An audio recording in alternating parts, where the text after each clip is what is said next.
जो नारी पतिव्रत धर्म का पालन करती है वो नारी को मैं देखा हूं भैया, उसका घूंघट हमेशा कपार पर रहती है।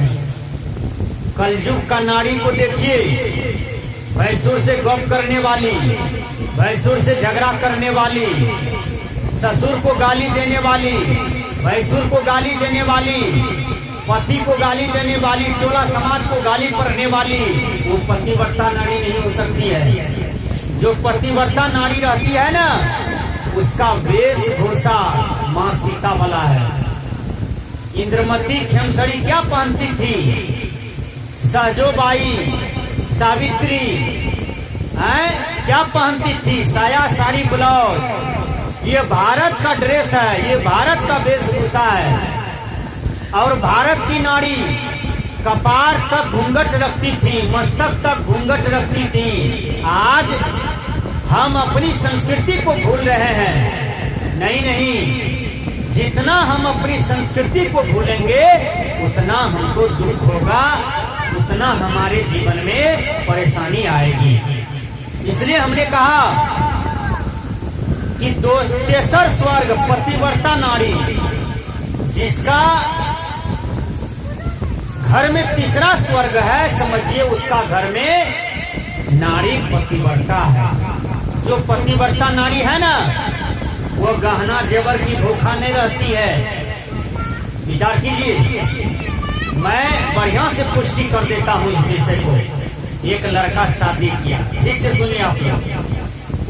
शादी किया और शादी करके जब घर आए तो अपनी पत्नी के साथ बड़ बीत होते होते घर गई, दोनों भोजन किया, दोनों सोने के लिए गया।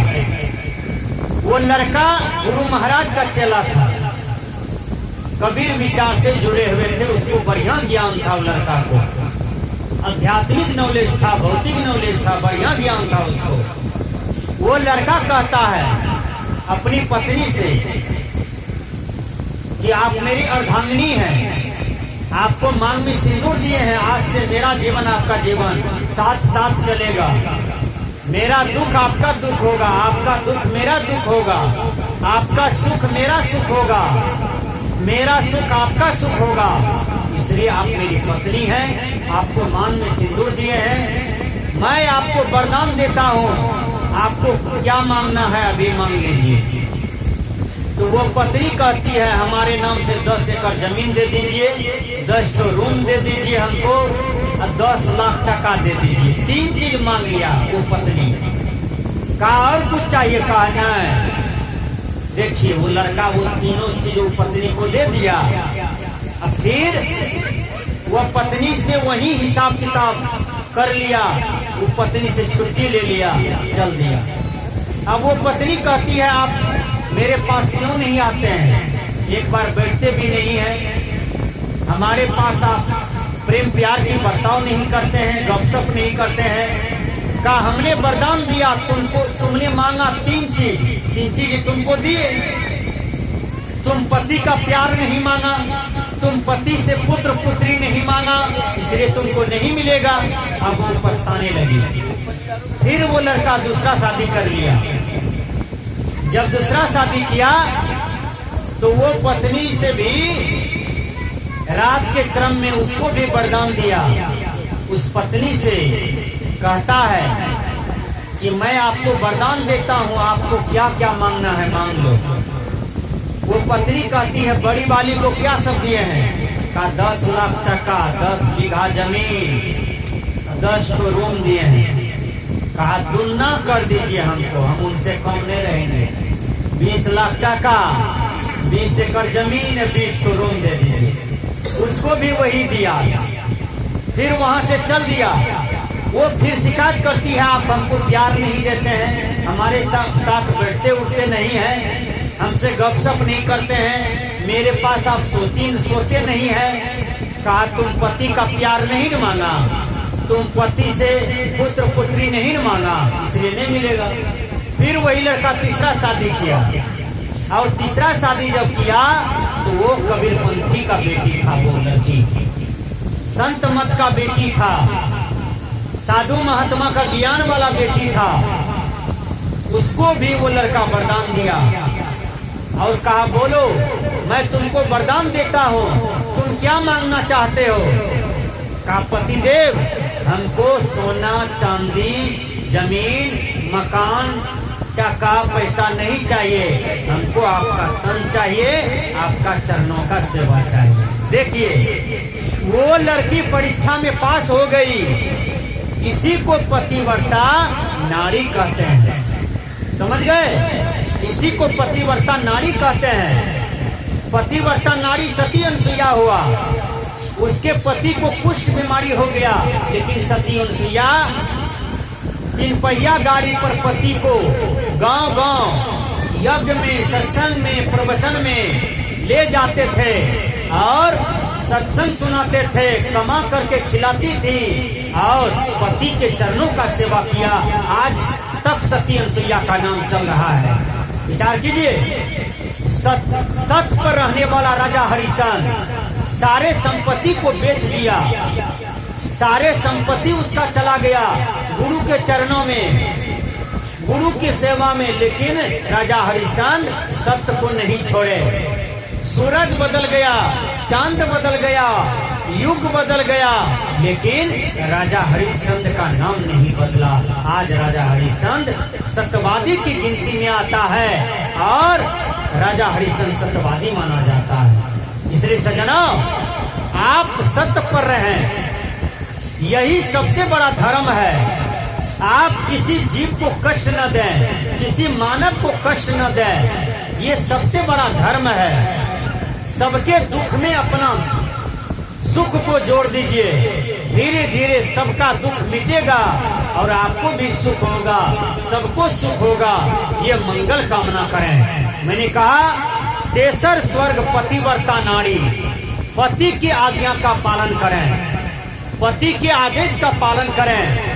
पति आपका देवता है, पति आपका भगवान है। देखिए राम भगवान का आदेश का पालन माँ सीता करती थी और भगवान कृष्ण के आदेश का पालन रुक्मिणी करती थी। महात्मा गांधी के आदेश का पालन उसकी पत्नी करती थी। विचार कीजिए, ये संसार में जो भी नारी पूज्य हो गई वो अपने पति के चरणों के प्रभाव से पूज्य हो गई और उसके अंदर में शक्ति आ गया। कैसे? पति का जो सेवा किया, पति के चरण में ही चारों धाम को मानती है, पति के चरण में ही वो देवता भगवान को समझती है। इसलिए पति को शाम सुबह प्रणाम करो। एकटा माता से हम पूछलिए अहाँ पति को प्रणाम करे छियै? कल के बड़ी लाज लागे छे बाबा, केना करिए? देखियो, मट्टी को थुम्बा को प्रणाम करेगी, गोसाई घर जो है छोटका आंगन में, वहाँ पर जो ये पत्थर छोटका है उसको प्रणाम करेगी। ये धूजा है बांस वाला, उसको प्रणाम करेगी। पत्थर वाला भगवान को प्रणाम करेगी।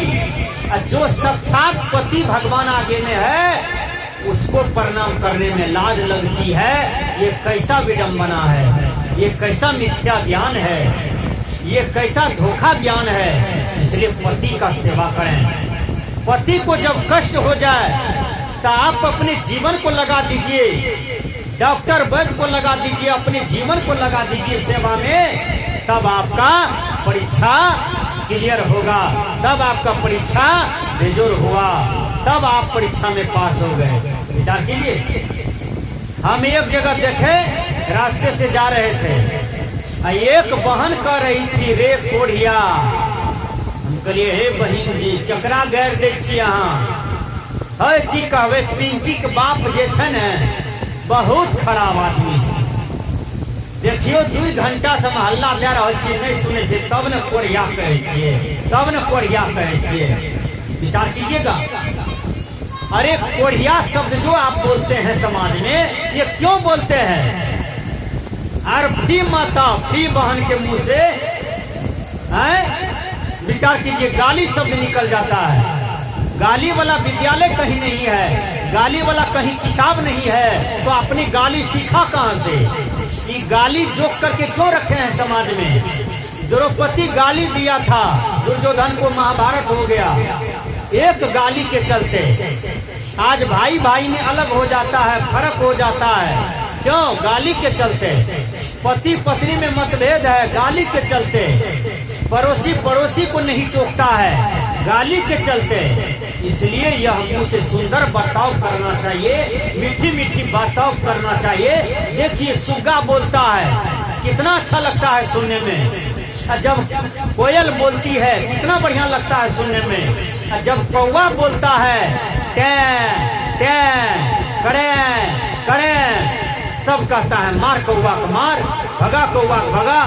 किसी को अच्छा नहीं लगता है, इसलिए गाली नहीं बोलना चाहिए। मैंने कहा तेसर स्वर्ग पतिव्रता नारी। इसलिए हे माता, हे बहन, आप पतिव्रत धर्म का पालन करो। कोई भी परपुरुष है उसको भाई के समान, पिता के समान, दादा के समान देखो और अपने पति को सेवा करो, अपने पति को पूजा करो, अपने पति को आरती दिखाओ, है? इसी में तुम्हारे जीवन का भलाई है, वही तुम्हारा जीवन का कल्याण होगा। आइए